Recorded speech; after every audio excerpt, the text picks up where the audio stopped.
Vous êtes sur la chaîne de CEO et on se retrouve aujourd'hui pour parler des sorties majeures en termes de films d'animation que l'on va avoir cette année en 2024. J'ai bien sûr fait des choix, je ne vais pas citer la liste intégrale des films d'animation qui sortent cette année. J'ai fait l'impasse sur certains films que je ne jugeais pas spécialement intéressants et il se peut aussi que je passe à côté de certaines sorties, auquel cas n'hésitez pas à mentionner en commentaire si vous pensez qu'un film manque à cette sélection. On va comme d'habitude commencer par les gros studios et on terminera ensuite par les studios plus petits qui cachent peut-être des futures pépites. Donc commençons tout de suite avec Pixar qui nous sortent cette année qu'un seul film puisque Elio a été repoussé à l'année d'après et ce film c'est Vice Versa 2. Who made the console orange? Do I look orange? I didn't touch it. Orange is not my color. Not me. Hello? La suite tant attendue de Vice Versa qui est pour beaucoup leur Pixar préféré. Ici ça va être l'occasion de découvrir 4 nouvelles émotions, anxiété, envie, honte et ennui à travers l'adolescence de Riley, l'héroïne du film. Évidemment j'ai très hâte de découvrir cette suite, alors c'est plus Pete Docter qui réalise, là c'est Kelsey Mann qui avait déjà réalisé le court-métrage Partie Centrale, donc on peut se dire que ça risque d'être moins bien que le premier Vice Versa, mais ça m'étonnerait que Pixar néglige cette franchise, c'est quand même un de leurs grands succès, je pense qu'ils ont fait les choses bien.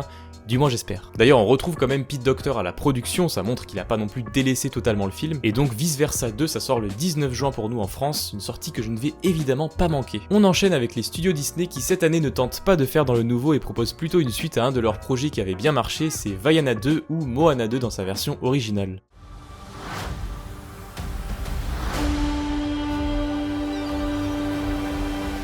Plus de 8 ans après son premier film, Vaiana va donc faire son grand retour cette année. Pour le coup, Disney s'est bien caché de communiquer sur cette suite, ils ont vraiment sorti leur teaser au dernier moment comme ça, l'air de rien. Alors est-ce qu'on peut avoir confiance en cette suite ?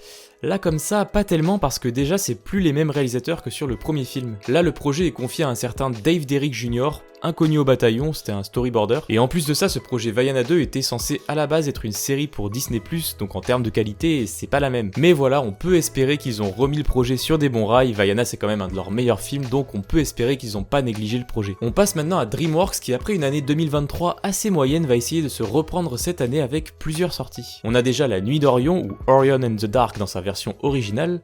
The most obnoxious, and frankly, you're on a whole different level. You're keeping a list? Yes, I'm keeping a list. Film déjà disponible sur Netflix, je l'ai vu du coup, bon je vais pas en faire une critique complète ici, mais globalement c'est sympa sans plus. Ça ressemble justement un peu à du Vice Versa sous certains aspects, même si honnêtement ça lui arrive pas à l'âge vie, mais sinon ça porte plutôt un beau message et j'ai bien aimé le côté un peu méta qui rajoute à la narration. Le film fait juste un peu expédié et j'ai le sentiment qu'il va être vite oubliable, donc pas du grand DreamWorks pour l'instant. Mais l'autre sortie du studio qui va sûrement faire du bruit c'est Kung Fu Panda 4. Stand back. I'm gonna kick my butt.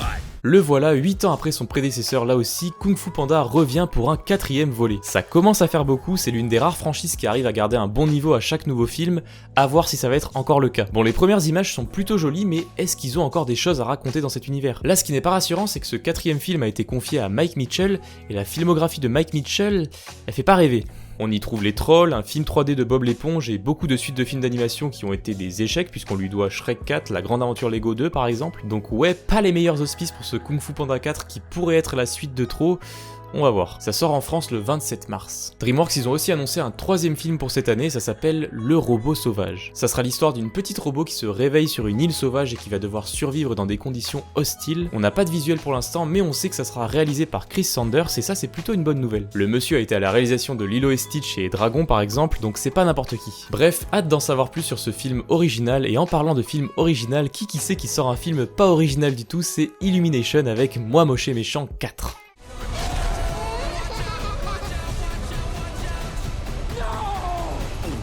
Je parlais de franchises d'animation qui réussissent à ne pas perdre en qualité à chaque nouveau film, ici justement on est plutôt dans le cas contraire. Chaque nouveau Moi Moche et Méchant est un peu moins bon que le précédent. Sur ce 4ème volet on retrouve quand même Chris Renault à la réalisation, c'est un habitué d'Illumination, il a réalisé pas moins de 6 films du studio, dont le tout premier Moi Moche et Méchant. Ça nous rassure un peu, mais reste à voir ce qu'ils peuvent encore raconter avec notre cher Gru et ses mignons. Visiblement cette fois il va devoir gérer ses missions avec un bébé dans les bras, c'est pas super original mais ça peut être marrant. Ça sort le 3 juillet en France, espérons que ça sera meilleur que le 3ème volet. On va passer maintenant aux sorties qui concernent les autres studios d'animation et on va commencer par le Royaume des Abysses.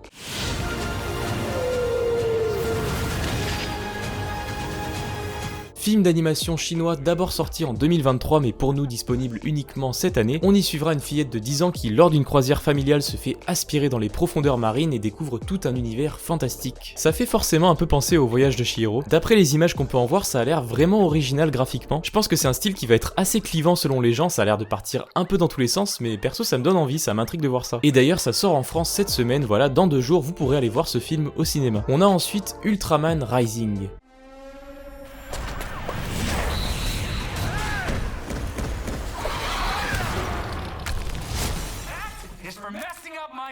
Bon, personnellement je ne connaissais pas le personnage d'Ultraman, mais faut admettre que ce trailer donne envie. C'est animé par Netflix Animation et on voit encore ici l'héritage qu'a laissé Spider-Man Into the Spider-Verse avec ce rendu 3D un peu spécial, assez unique. J'ai l'impression que ça n'est pas obligatoire de connaître le personnage d'Ultraman pour aborder ce film, donc je lui laisserai sûrement sa chance. D'ailleurs s'il y a des connaisseurs d'Ultraman qui passent par là, je veux bien savoir par quelles œuvres vous conseillez de découvrir le personnage. Dites-moi ça en commentaire et on passe à une deuxième sortie Netflix qui est That Christmas, animé par Dineg Animation, ceux qui ont fait Nimona. On n'a pas de trailer pour l'instant, mais les premières images montrent un style graphique qui a l'air intéressant. C'est inspiré de livres pour enfants faits par Richard Curtis, j'imagine que ça va sortir en fin d'année vu la thématique Noël, donc une sortie à surveiller. Un autre film d'animation qui n'arrive qu'en fin d'année, c'est The Lord of the Rings, The War of the Rohirrim. Je pense qu'il va être renommé pour les Français. Ça sera tout simplement l'histoire du gouffre de Helm, situé presque 200 ans avant les événements de la trilogie principale. C'est un film américain mais fait par un réalisateur japonais, donc je sais pas trop à quel style d'animation on va avoir affaire. Ça sort normalement le 13 décembre. Ensuite on a Night of the Zoopocalypse, un petit film familial qui est créé par plusieurs studios, notamment MacGuff. Alors j'ai mis ce film dans la sélection juste parce que le pitch est complètement barré. En gros, une météorite tombe dans un zoo et ça contamine certains animaux du zoo avec un virus qui les rend zombifiés. Voilà, c'est complètement débile, mais la première image qu'on a est plutôt sympa, donc à voir ce que ça va donner. On reste dans les films barrés avec Fixed, un film d'animation réalisé par le grand Genndy Tartakovsky. Alors c'est peut-être plus à destination des adultes parce que Fixed, ça va parler d'un chien qui apprend qu'il va se faire castrer et qui décide donc de profiter de ses dernières 24 heures en possession de ses cacahuètes. Oui, c'est littéralement ça le pitch. On a envie d'aller voir ça. Tiens, d'ailleurs dans le même genre, on a le film d'animation norvégien Spermageddon qui sort cette année. Ça mélangera 2 arcs narratifs, un qui concerne 2 adolescents qui découvrent leur sexualité, et un autre qui, si j'ai bien compris, va mettre en scène les spermatozoïdes comme des aventuriers à la recherche de l'œuf perdu. On n'a pas beaucoup plus d'infos pour l'instant, est-ce que j'ai besoin d'en dire plus en même temps? Je ne crois pas. On va revenir sur des films tout public avec Thelma la licorne, le prochain film de Micros Animation. Alors si vous avez la mémoire courte, Micros Animation c'est ceux qu'ont fait Ninja Turtles Teenage Years l'an dernier, donc maintenant je surveille de près leur prochain projet. Là ils reviennent donc avec un film encore très axé comédie, ça parle donc de Thelma, un petit poney qui rêve de devenir une star de la musique. Elle va être transformée en licorne et accéder à la célébrité mondiale, mais cette nouvelle vie de célébrité a un prix. Bon là comme ça fait un peu enfantin, mais l'animation a l'air chouette et juste pour Micros, j'ai envie de voir ce que ça donne. Pour finir, je vais citer sans détailler quelques autres sorties de 2024 qui peuvent vous intéresser mais dont on n'a pas beaucoup d'infos pour l'instant. Il y a notamment un nouveau film Wallace et Gromit de la part du studio Hardman qui atterrira directement sur Netflix encore, un long métrage d'animation Garfield fait par Dineg Animation là encore, le film Transformers One qui se veut être un préquel de la franchise mais en animation, un film centré sur Mufasa qui lui aussi est un préquel au Roi Lion de 2019, un nouveau Bob l'éponge en 3D centré sur Sandy l'écureuil, un nouveau film d'animation The Witcher qui sortira sur Netflix, un film d'animation Watchmen fait par Warner Bros Animation, et enfin on attend toujours des news de Coyote vs Acme qui devraient probablement voir le jour cette année. On arrive au bout de ce programme des principales sorties en animation de 2024, dites-moi en commentaire qu'est-ce que vous attendez le plus. Perso je vais pas être original mais j'avoue que le Vice Versa 2 j'ai hâte de voir ce que ça donne. On est sur une année très axée suite de franchises, donc espérons que nos précieuses franchises soient respectées. On va probablement être amené à reparler de ces films au cours de l'année, donc pour ne pas louper ça, vous pouvez vous abonner à cette chaîne et me suivre sur mes réseaux. On se retrouve d'ici le 28 février pour faire le bilan des 2 ans de la chaîne. Sur ce, c'était CEO, ciao, à la prochaine.